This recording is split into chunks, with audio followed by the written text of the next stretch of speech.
Visakha steel plant ప్రైవేటీకరణను ఆపాలని, అక్రమంగా తొలగించిన 4,000 మంది కార్మికులను వెంటనే విధుల్లోకి తీసుకోవాలని కోరుతూ గురువారం పిడుగురాళ్ల పట్టణంలోని బ్యాంక్ సెంటర్లో వామపక్ష ప్రజా సంఘాల ఆధ్వర్యంలో నిరసన కార్యక్రమం నిర్వహించారు.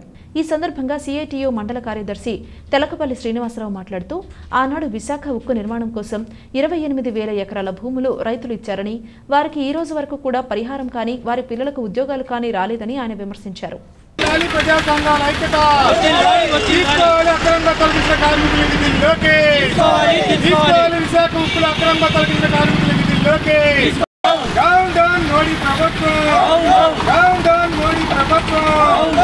విశాఖ ఉక్కు, విశాఖ ఉక్కు, విశాఖ ఉక్కు జిల్లాకు తీసుకోవాలి. అక్రమంగా తొలగించిన కార్మికులను జిల్లాకు తీసుకోవాలి. అక్రమంగా తొలగించిన కార్మికులను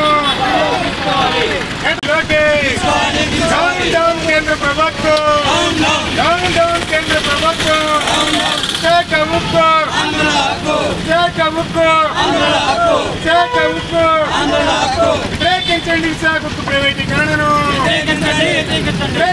విశాఖ ఉక్కు ప్రైవేటీకరణను సిగ్గుచిక్కు అక్రమంగా కార్మికులు తొలగించడాన్ని, సిగ్గుచిక్కు అక్రమంగా కార్మికులు తొలగించడాన్ని తీసుకోవాలి. అక్రమంగా తొలగించిన కార్మికులు వెంటనే విధుల్లోకి తీసుకోవాలి. విశాఖ ఉక్కు ఫ్యాక్టరీలు అక్రమంగా తొలగించిన కార్మికులు వెంటనే విధుల్లోకి.